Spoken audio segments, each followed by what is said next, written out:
Сайн бацхан үзэгчдээ та бүхэндээ энэ өдрийн мэндийг хүргэе. За ингээд хөл өмгийн бестселлер нэвтрүүлгийн шинэ дугаар эхлэхэд бэлэн болж байна. Үзэгчдээ за манай хөл өмгийн бестселлер нэвтрүүлгийн 3 дахь удаагийн улирал та бүхэндээ Сэр Алекс Фергюсон, Златан Ибрахимович нарын дараагаар Стивен Жерардын номоор үргэлжлэн хүрж байгаа. Стивен Жерард 2006 оны 9 сард өөрийн Миний намтар нэртэй номоо за сэтгүүлч Хенри Винтер гэдэг хүнтэй хамтарч бичсэн. За энэ ном нь бол Англид 2006 оны бестселлер болсон. Мөн одоо 2007 онд үргэлжлүүлэн зарагдаж оны шилдэг номоор шалгарч байсан ийм агуу ном байгаа. За ингээд энэ номоор бол би та бүхэндээ өнгөрсөн удаа эхний дугаараа бол хүргэсэн байгаа. За эхний дугаар дээр би та бүхэндээ Стивен Жерардын хүүхэд насны тухай болон за ер нь энэ үлрэл Ливерпул ямар шуухан амжилттай тоглов. Стивен Жерардын эргэн тойронд болж байгаа сонь сайхны мэдээлэлээс та бүхэндээ хүргэсэн байгаа. За ингээд бүгдээрээ уламжлал ёсоор Балжахтайгаа бас холбогдоод явъя. Балжахтай энэ өдрийн мэндийг хүргэе. За энэ өдрийн мэндийг хүргэе.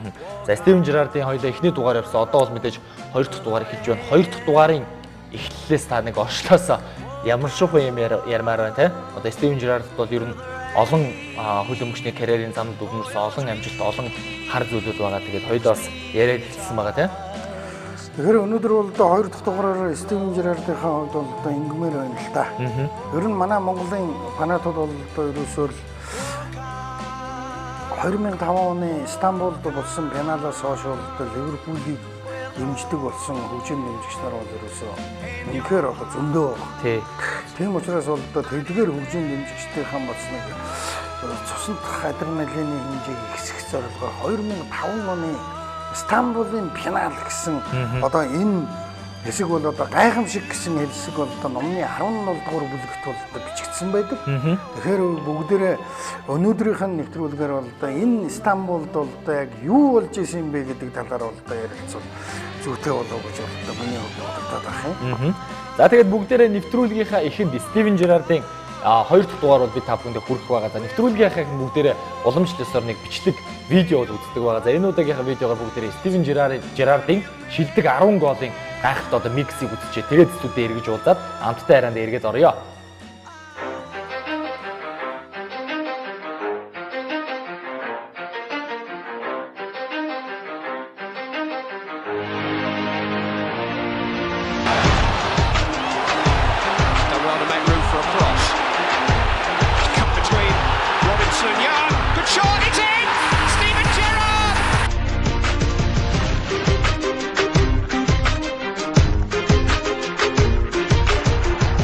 By Xabi Alonso, got plenty here for Gerrard. Liverpool have won it. How many times will he win games for Liverpool? Gerrard again. Oh, he loves to fire it. What a goal by Steven Gerrard. Oh, I say.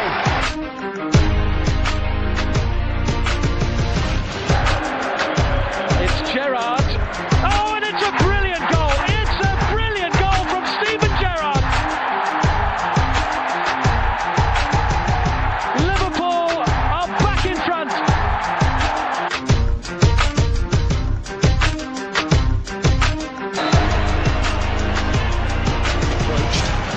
Gerrard!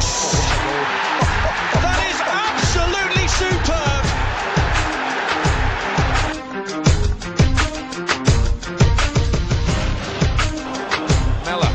Lovely cushion header for Gerrard! Oh, you beauty!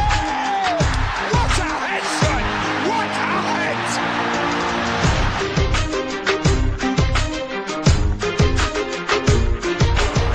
Poor defending by Everton. It might be a shooting chance for Steven Gerrard. And it's another phenomenal strike.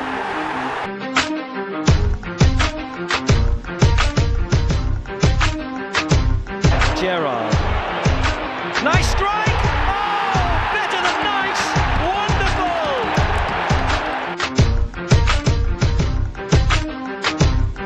Four added minutes. And Gerrard!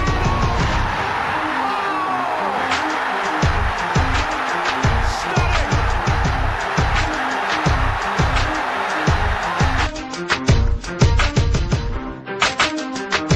Rita to Gerrard.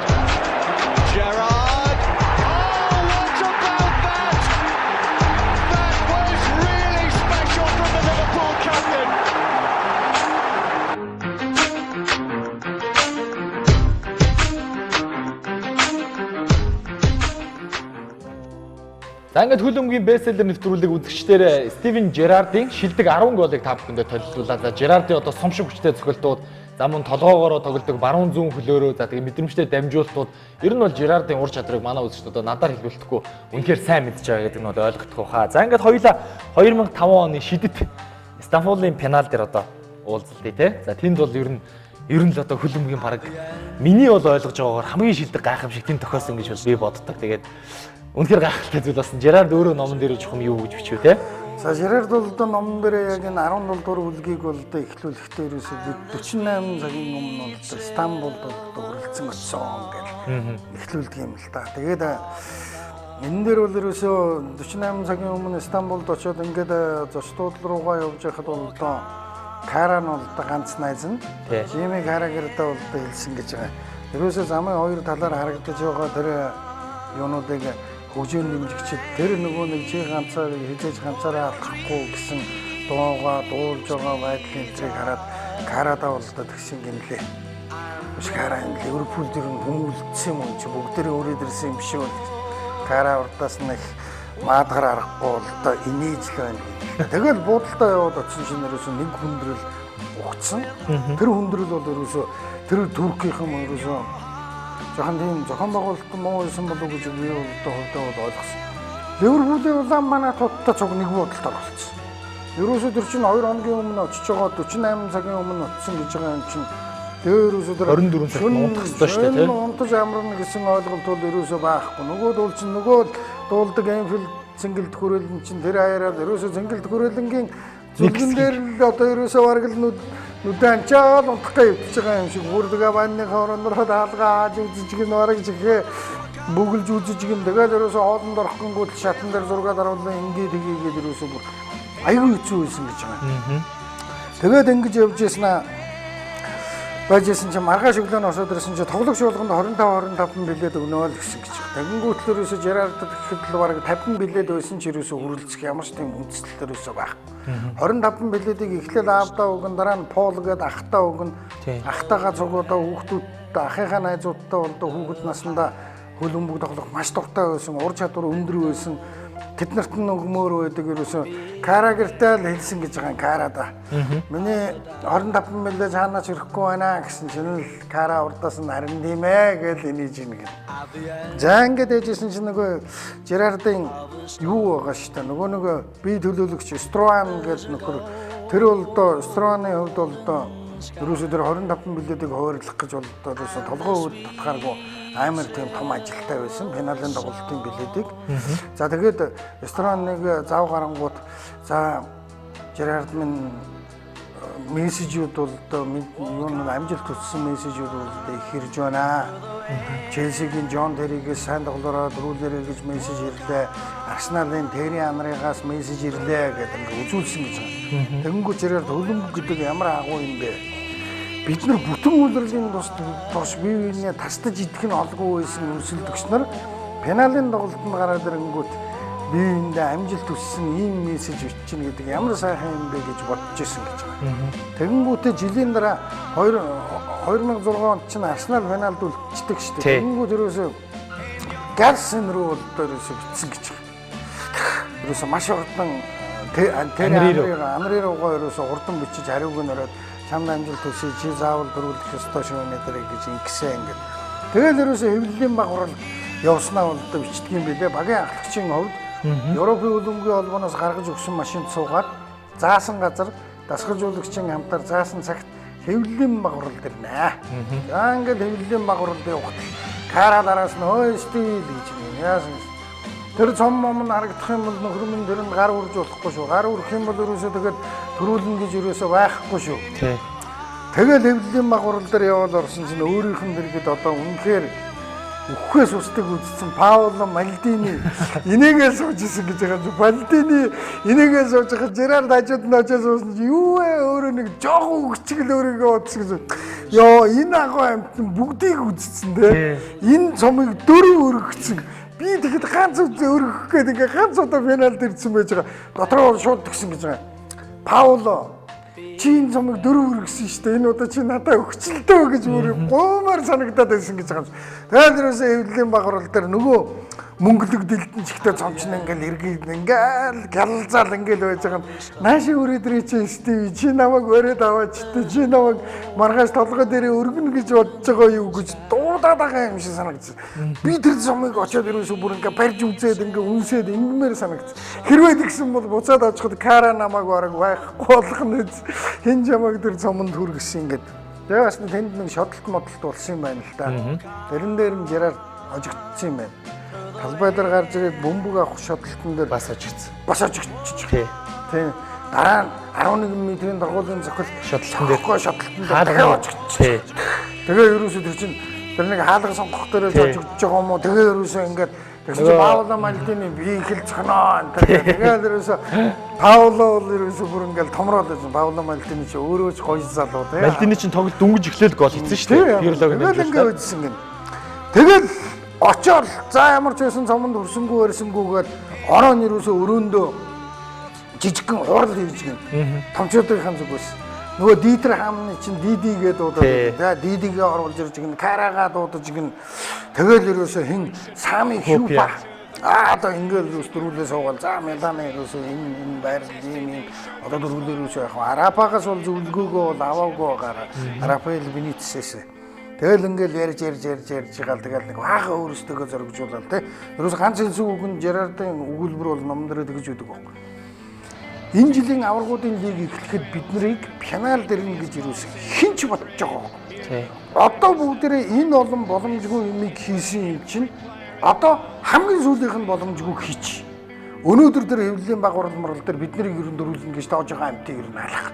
Бүгдээрээ л Милан руу ушуудаад Милан ч н одоо Кака Шевченко хоёрын гангарч ийсэн үе, Перло Гатузо ард нь Креспо гэж хэлдэг. Одоо тэгээ Мальдини тэр ч одоо дэлхийн жигшээ ингээд яраагаад ингээд ард нь Неста, Мальдини тэр хаалган дээр дэлхийн Дида. Тэгээд ерөөсөө урд руу Перло хэммийн бүр ярих юм баг. Тэгээд тоглогооны хоёр Шевченко, Креспо инээд алдаад ингээд. Яг ясны дээр Ливерпул чинь олигтойхон тоглогч байгаагүй. Милан Барош тэгээд химбэ Луис Гарсия. За тэгээд ингэж нэг юм унтаж гин. За одоо бид нарыг бол ерөөсөө хүн итгэхгүй байгаа шүү.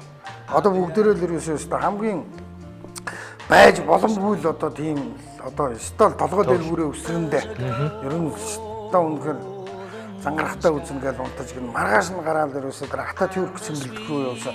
Цэнгэлдэх ортол ерөөсөн чинь элсэн цөлд буутсан нэг агарын ном хөлөг онгоцсон гэж буутсан. Карамана па ямар юм бэ.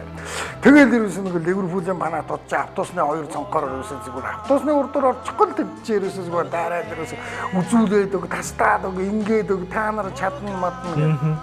За тэгээд яг тоглолтод орохын өмнө тэгэл Рафаэл Бенитес ерөөсөө шууд гарааны 11-ийг зарлал тавьчихсан чинь нөгөө шүнжин бодож хоноод нөгөө найруулга хийн гэжсэн нөгөө Дитер хаамн Дидийн байдгүй. Луис Гарсияг урталт нь Милан Бароштой тоглуулад Хари Кюйлийг ард нь бужигнуул тоглуулна. Энтергээд Жерардыг жоохон аргашаа татна гэдэг юм. Тэгэл ерөөсөө дөнгөж гараад бити алдаа гаргаараа хаалттай цохилт хийх юм бол Перло аймаар шүү. Кака дээр алдаа гаргаж болохгүй шүү гэж хэлээл. Талбай дээр гаргахад тоглолт гэсэн ингээд хардлаа ерөөсөө юун дээр Кака дээр тэр Жимми Траоре гэдэг тэр нэг нөхөр тэр алдаа гаргаж байгаа харагдсан гэж байгаа. За ингээд зүйл дуус. Айгүй эвгүй байрлалаас те баруун жигүүрт. Тэгээ баруун жигүүрт. Тэнгүүтэл цаа нөгөө Перло чаалга руу зохиногээл урд нь хан тавиал ингээ байж яхад нь ханны хажуугаар дамжуулдаг бол Мальдини эхний минутанд нэгдэг.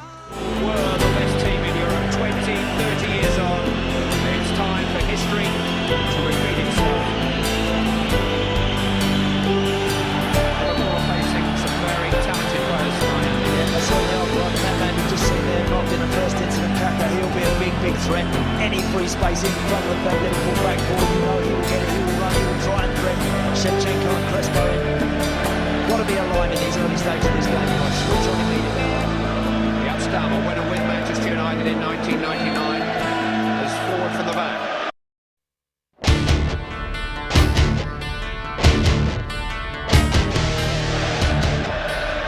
Free kick which Andrea Pirlo will take.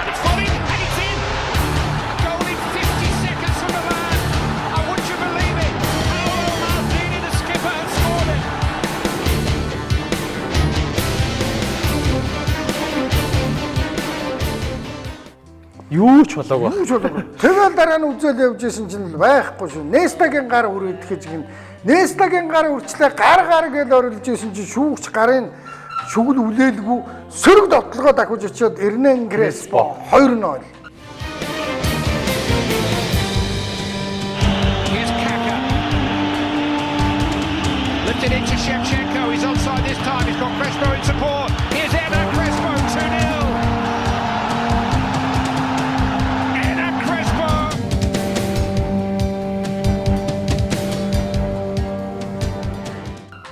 Тэнгүүт дараа нь эн чи юу болов гэж үзэл дахиад 3-0.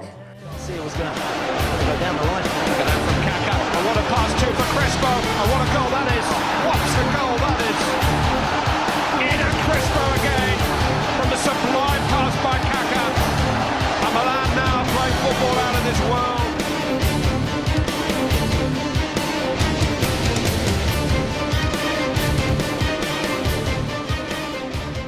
Тэгээд ерөөсөө сэлгээний суудлал руу яваад орсон. Жерард ороод ерөөсөө бүгд чивчмээгүй байсан. Хари Кёл тэр нэгдүгээр үеийн дундуур цавны гэмтэл нь болохоо байгаад сэлгээнд суугаад тэгээд Ишмицер орж ирсэн юм байна.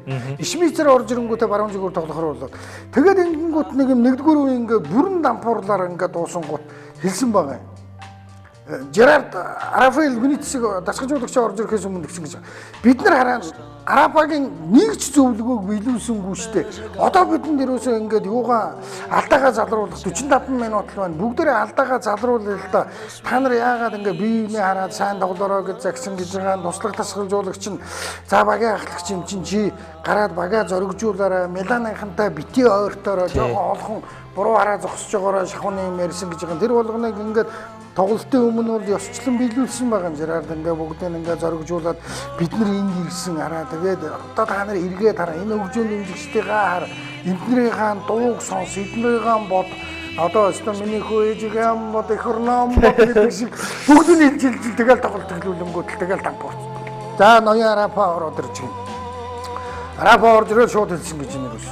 За суун Финан суу DDR, Стивен Жерард урагшаа, DD Шаби Алонсо 2 ард 3 хамгаалагчтай тоглоно. 3-ын урд та 2 зогсно. Жерард урагшаа яв.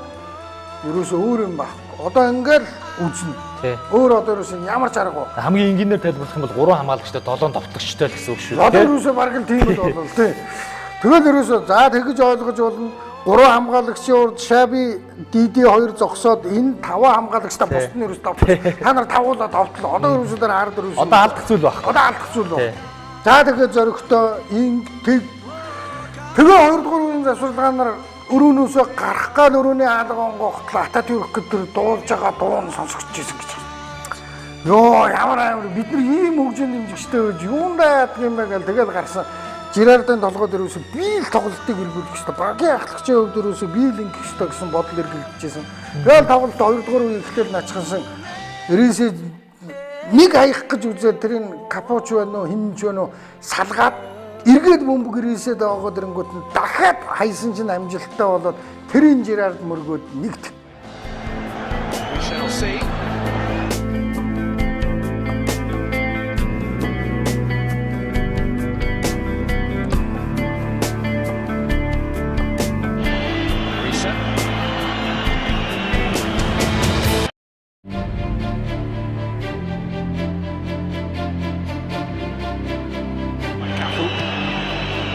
Towards Gerrard!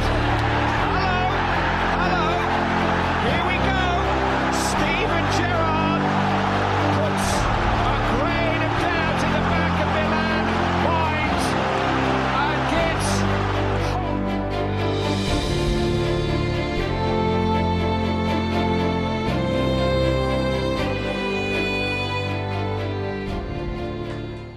Тэгээд ерөөс олигтойгоо орлоодог гэж хөгжөөний дэмжигч рүү байна гэхэлээ багийнхандаа зоригтой одоо сэргээчтэй та нар гэдэг.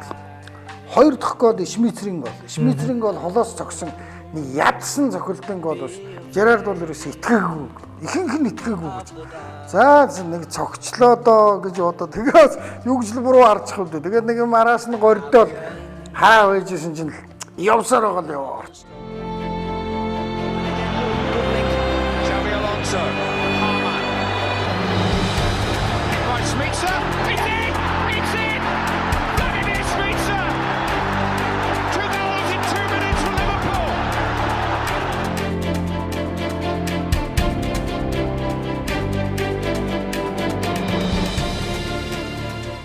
За тэгэнгүүт ингэ. Тэгсэн чинь тэр Милан Баруш их одоо тоглогч юм л да 3 дахь гоолн дээр одоо ярьж штэ асуудлыг бичиж байгаа байхгүй. Милан Баруш бол нэр үнэхээр Баруш бөмбөг аваад 16 руу яваад орсон. Жерард ч ерөөсө товтлогоон тэгээд ерөөсө томилогдсон байсан. Тэгэнгүүт л араас нь шуугаал орохдоо ерөөсө нааша гэдэг ашгараад яваад орсон Жерардд өгсөн Жерардыг Гатузо унгаасан босчрэл харсан чинь 11 голтой заасан. Шаби Алонсо зогсох юм уу, Кара зогсох юм уу гэж бодоод Жерардла бийлав биш гэж ерөөсө олдсон гэж байна. Тэгсэн чинь Карагаар дандаа зохиулдаг байсан Рафаэл Бенитес Шаби Алонсо зогсох гэсэн чинь Карагаас бөмбөгийг аваад тавиад тэгтэн заастаа нараа нэг л сонирн болчлоо да тий. За одоо ч энийг л хийдэг л байгаа да бурхан минь хийгээсэй л гэжсэн чинь цохол алдаал өөрөө нэмж очиж хийгээл ингээл тэн чинь ерөөсөө аз жаргалтай умбал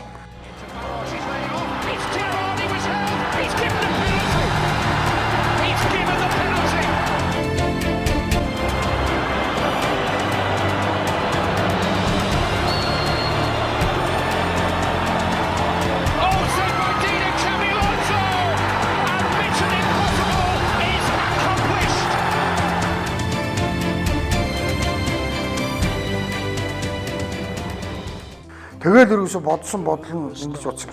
Гатузог бүгд л аймаар гэдэг те. Гатузоо бол нэр үнэндээ олцох юм байна. Ерөөсөө зүгээр хөгжөөн дэмжигчдийн зүгээр л нэг тийм сонирхлыг татах гэж тоглодог юм байна да. Ингээ нүүр нь аймаар үрчлээж байна. Гуурлаа ингээд энэ бол зүгээр хий хоосон сүрийг үзүүлдэг жүжигч юм байна. За харин нэстэ кака бурхан багш юм байна. Шева хоёрыг бол нэрээ нэстэ шүтсэн. Тэгээ шүтсэн гэж байгаа юм шиг. Тэр хоёр бол нэрээ нэстэ үнэхээр дуусахад тавьсан. Тэгэл ингэжсэн чинь сэлгээ оруулаад ирсэн чинь Сержиньо гэдэг нэг юм Милан зүүн жигүүртээ тавьчихсан чинь Рафаэл Стиви баруунда очоор Сержиньог хамгаалалгаа оролцсон гэж байна. Ерөөс шөрмсөн татаад байдаг гэсэн явж болдгоо. Нөгөө Сержиньо хурдтай гэж аймаар гэж байгаа юм. Тэгэл цаг сонгосон 30 минут Сержиньог яана гэд. Тэгэл ерөөсөө ирэл массажистэрэл Жерардыг массажисттай шууд хэлсэн. Би бол одоо чадахгүй. Одоо ингээд дуусаа. Тэгэл ерөөсөө одоо ёстой нэг өнгөрснийг бодсон гэж байгаа. Нөгөө л 96 хөгжим дэмжигч нөгөө л ерөөсөө би хичнээн пеналт хожигдлоо. Би хичнээн юунд яалаа. Одоо би ганц үздэг газараа ингэж бодох гэжтэй. Тэгэл нэг 3 минутын сэргэлтийг аваад эргэж гарч ирэл үзэл явж исэн чинь тэр 30 минут дуусахад нөгөө Шева нэг 2 угсруулаад нэг хэвчээ хийхээ алддаг юм биш. Жерард бол ерөөсөө тэрийг хараад дуусаа гэж бодсон. Ерөөсөө 2 метрийн цайнаас яг нь 2 метрийн цайнаас тас гэж мөргөөд хаангууд нь дахид цогоол байхгүй. Тэгээд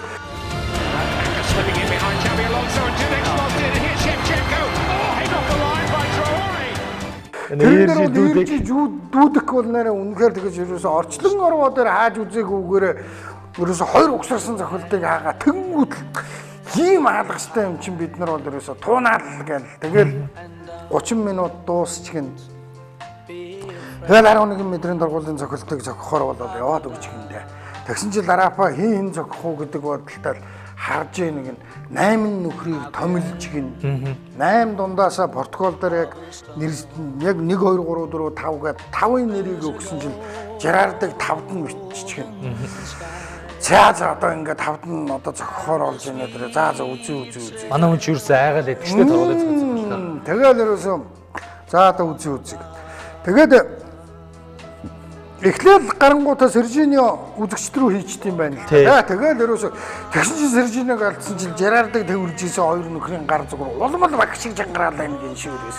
Тэгсэн чинь юунаас гараад хийж гин тэгсэн дараа нэг Ирисийн зохилтыг дийдаадаг. Ээлж ирд юм байна. Тэгсэн Жерард бодсон гэж. Ирисийн сумын зохилтод хин дисэх юм бэ? Ирисийг 5-д зохиулаад намайг энд зохиулахгүй яасан юм бэ энэ чинь. 5-р зохилт гэдэг бол амар хариуцлагатай зохилт юм биз дээ. Нин дээр л би зохих байсан шүү дээ. За миний мó шаргал үст найз минь хийгээд бараг цоолоодог. Торын бараг цоолоодог тий. Гүнэ. Торын ураадаг, цоолоодог. Ингээд байжсэн чинь Ирисээ нэг сонин гүйснэ тэгээ зүгээр ингээ өнгөрүүлээд тэгэл бариулаад тэгэл Ирисээ өстө буцаж ирэхдээ өөрийгөө хараад ирээд бидний дунд зогсонгууд өөрсдийнх нь тэр сэтгэлийн хөдөл биднэрт нөлөөлчихгүй гэж бодсон уу яасан зүгээр юм шиг болоод бидний дунд ингээ зогссон. Тэгэл Шмитер явж ийн гин. Энэ тэнгууд явж байгаа нэг ингээл гуйвал бараг бөмбөрөөгөө явж ангууд л Жерард дотроо Рафаэл Бенитесийг зогч ийн гэнэ. Очиж энийг гаргаад ахтаа яа гэдэг.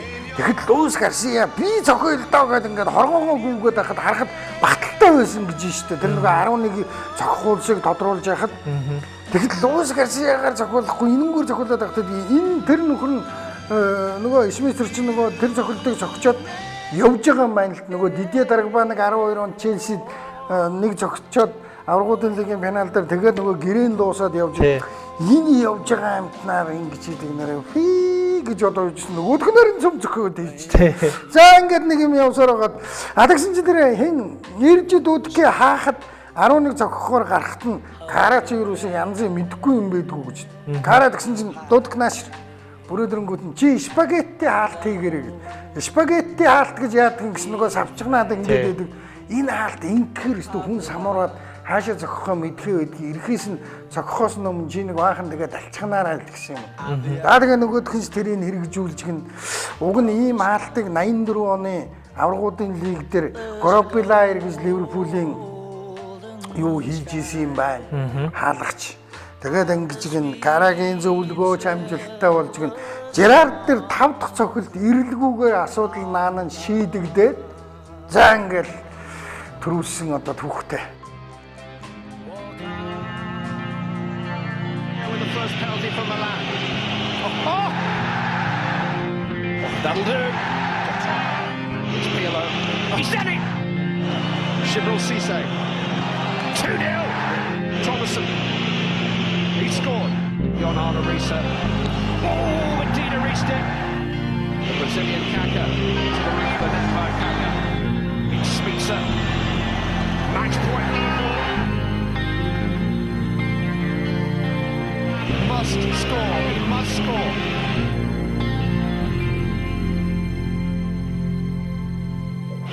He saved it! The European Cup is returning to England and to Anfield. Liverpool are champions of Europe again. 5 next week, Steven Gerrard. So much to come, but nothing better than this. No, behind you. Liverpool have their hands on the European Cup again, and this time it's for keeps. That trophy isn't going anywhere but Anfield. Liverpool become only the third club in the history of the competition to win. За тэгэл яг 2005 оны Стамбулын одоо финал бол олон ч хүний амьдралыг хүртэл өөрчилсөн гэж бас манай хөлбөмбөг сонирхчдод хэлдэг. За тэгээд хөлбөмбөг үздэг байсан, хөлбөмбөг мэддэг байсан хүн бол хөлбөмбөгт хайртай болсныхын шалтгаан Стивен Жеррардаар ахлуулсан Ливерпул баг бол байсан юм. За тэдний хувьд бол 2005 оны аврагуудын лигийн эрхээ авахтаа хүртэл өршөлсөн шатанд бас Грек Олимпиакос багт нэлээд юм болж иж аваад за хэсгийн шатнаас гарч ирээд за хэсгийн шатанд бас олон тоглолтыг хийж ер нь бол эцсийн мөчөд дандаа хожиж явсаар байгаад финалд хүрсэн. За финалд хүрээд дараа нь бол 3 тэгэр хожигдож явсан багтаа эргийн эрэлтийг хийж ийм нэг гайхалтай ялтыг байгуулжсэн. Тэгээ манай үзэгчд бас зарим тохиолдолд бас асуугаад байдаг. Ливерпул Миланы тоглолтын завсарлагын 15 минутаар Рафаэл Бенитес одоо багийнхандаа ямар шидтэй үг хэлээд Рафод ямар мундаг юм бэ гэж гайхаад байдаг. Яг үнэндээ бол те Стивен Жеррард хамаг одоо хорыг хийж те хамаг одоо багийнхныгаа зоригжуулж анхнаасаа одоо Стивен Жеррардын тэр өмнө шөнө ярьсан тактикээр тоглосон бол бас шал өөр дүр зурагч байж магадгүй тийм дүр зураг байсан. Гэтэ мэдээж Рафаэл Бенитес үнэхээр сайн бол багаа удирдсан. Ийм нэг сонирхолтой мэдээлэлүүд бол байгаа. За тэгээ Жеррардын та бүхэндээ хувийн амьдралаас та бүхэндээ хүрэхэд түүний хувьд бол мэдээж эхнэр Алекс Курентайгаа 2007 оны 6 сарын 16-ны өдөр одоо католик шашны байдлаар бол гэрэлсэн. За тэдний хувьд бол одоогийн байдлаар 3 хүүхэдтэй, 3 охинтой ийм бол байгаа. За тэгээд сая одоо Премьер Лиг манай SBS-ээр шууд амжилт өгсөн хамгийн сүүлд тэр Ньюкаслтай тоглосны дараагаар бол Энфилд цэнгэлт хүрээлэн Жеррард гэр бүлийнхээ хамтаар 3 охиныхаа хамтаар бол үдчтэйг одоо мэдчилж байсан дүр зураг бол манай үзэгчд бол харсан болов уу гэж бодож байна. За ингээд бүгдээрээ хэсэг амс хийгээд Жеррардын тухай нэг сонирхолтой ярилцлагыг өөрийнх нь одоо ярилцлагыг үзчихээ тэгээд эргээд уулзъя. За Жеррардын хувьд бол мэдээж маш олон телевизэд ярилцлага өгч байсан. Энэ дундаас би та бүхэнд одоо хамгийн одоо алдартай амттай гэсэн ярилцлагуудыг та бүхэндээ сорчлон өгье гэж бодож байна. Ингээд тэр ярилцлагын дараа эргээд уулзъя.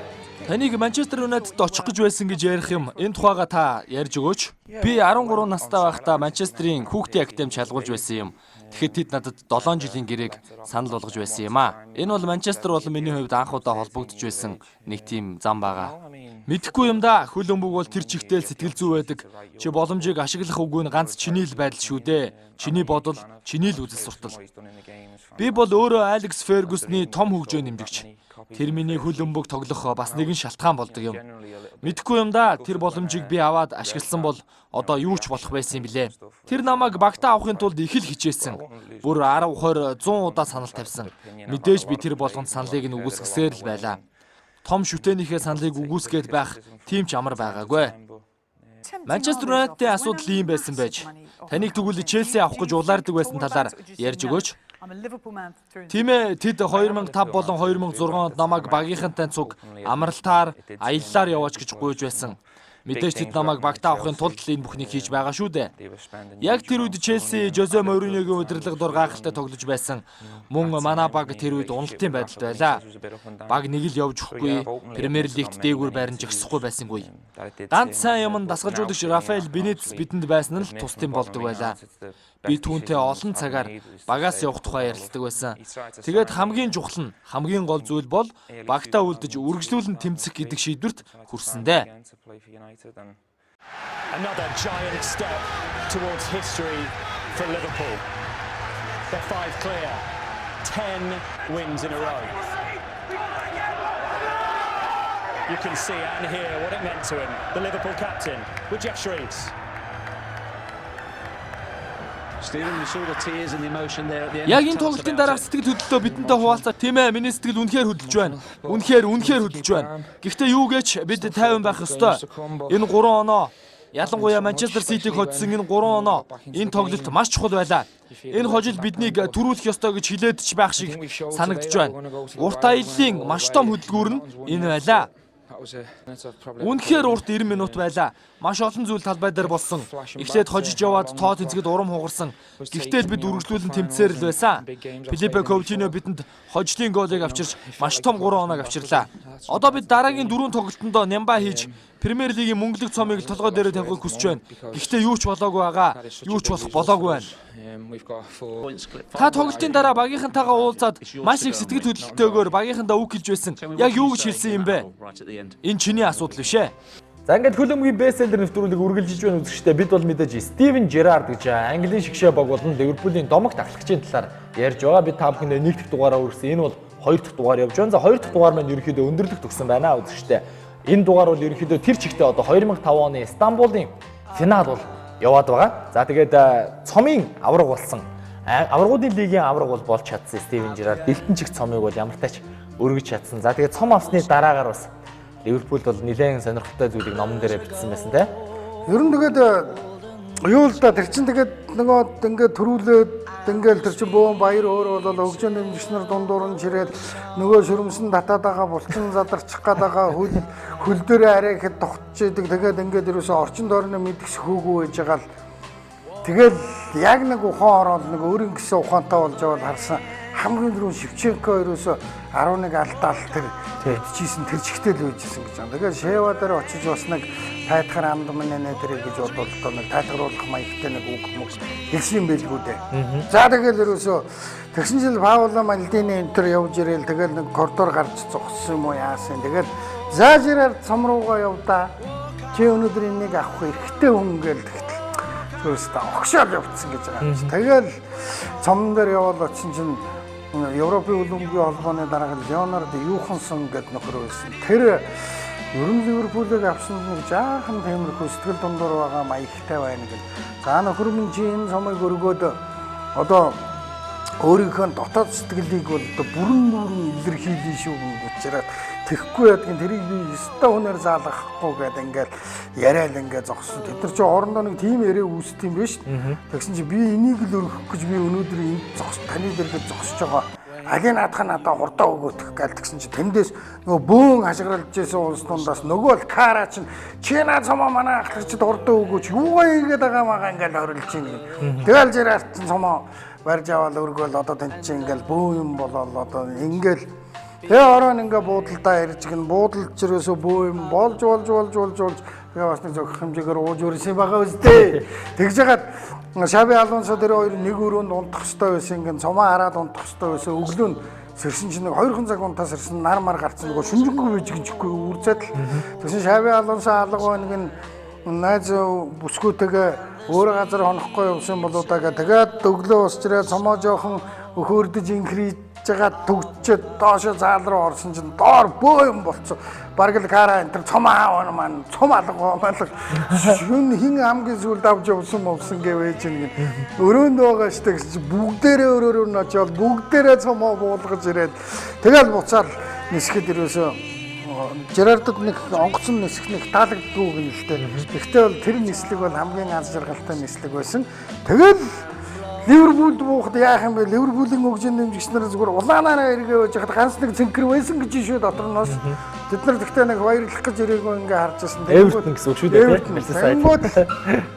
Та нар энд юу гэж яваа тонлооч энэ ямар та нарын баяр юм уу гэж тэр автобусан дээрээс бол та хашгирмаар бол та санагдаж байсан гэд энэ байгаа. Тэгээд өөрөөсөө бол юу ятсан байл шүү дээ. Тэр жилдээ бол Премьер Лигт айгүй муу тоглолцсон байл шүү дээ. Ер нь бол 4-5 дугаар байрмаараар ингэж яваад өөрөө ч бас нэг Челси рүү явцдаг юм билүү, байцдаг юм билүү гэж. Реал Мадрид руу ч явдаг юм билүү гэж. Тэ энэ тухайга тэгээ дараагийнх нь хэсэг дээр бол бичсэн байт юм байлаа. За тэгээд тухайн үеэрд бол Английн Премьер Лигт одоо Ливерпулийн хувьд бол топ 4-т бол орч чадаагүй. За тэгээд аврагуудын лигийн авраг баг ямар дараа жил нь аврагуудын лигт орохгүй байлтай юм штэйгээд аврагуудын лиг Европын хөлбөмбөг холбооноос шинэ дүрм гаргаад тэгээд авраг болсон баг бол ямар нэгэн байдлаар урьдчилсан шатнаас тоглолтыг эхлүүлнэ гэ. За тэгээд Ливерпул дараа жил нь плей-оффын тоглолтод орж иж. Тэгжиж одоо аврагуудын тэгээс бол яг топ 4-т бол ороогүй. Тэгээд яг тухайн Ливерпулээс болоод бас тэр дүрм бол өөрчлөгдөжсөн. Тим нэг зүйл бол байгаа. Авраг болсон баг ямар ч үсэн дараа жил бол урьдчилсан шатнаас аврагын лигт орно гэсэн тим нэг мэдээлэл бол байдаг. За ингээд Стивен Жерардын одоо сонирхолтой амьдрал Стивен Жерардын миний намтар нэртэй ном бол хөлбөмбөгийн бестселлер нэвтрүүлгээр Монголын үзэгчид та бүхэндээ мэдээж хүрж байгаа. За энэ ном бол урд нь бол орчуулагдаж бас манай Монгол бол гарч ирсэн. Зам нь 5 цагаар сонины одоо дугааруудаар бол хэсэгчлэн бас үзэгчд хүрж исэн гэдгийг манай үзэгчд бол мэдж байгаа баг. За гэхдээ хөлбөмбөгийн бестселлер нэвтрүүлэг Стивен Жерардын энэ үлрэлийн амжилт 2013-аас 14 оны үлрэл Премьер Лиг манай SBS телевизэд дамжуулсан. За энэ дунд бол Ливерпул гэдэг нь үнэхээр одоо гайхалтай тоглолтыг үзүүлсэн учраас бид бол Стивен Жерардыг дэлхийн аваргын өмнө та бүхэндээ онцолж хүргэж байгаа юм шүү гэдгийг та бүхэн бас ойлгоорой гэж бодож байна. За ингээд энд хүрээд манай нэвтрүүлгийг нааруулж жаргаж байна. За ингээд хөлбөмбөгийн бестселлер нэвтрүүлгийн 3 дахь үлрэлийн 2 дахь дугаартай хамт ирсэн үзэгчдэд баярлалаа. Та бүхэндээ ажил хөдөлмөрийн өндрөөс өндөр амжилтыг хүсье. Манай нэвтрүүлэгтээ үргэлж хамттай байдаг үзэгчдэд дахин баярлалаа гэж хэлье. Баяртай үзэгчдээ. Paid my dues time after time. I've done my sentence but committed no crime, and bad mistakes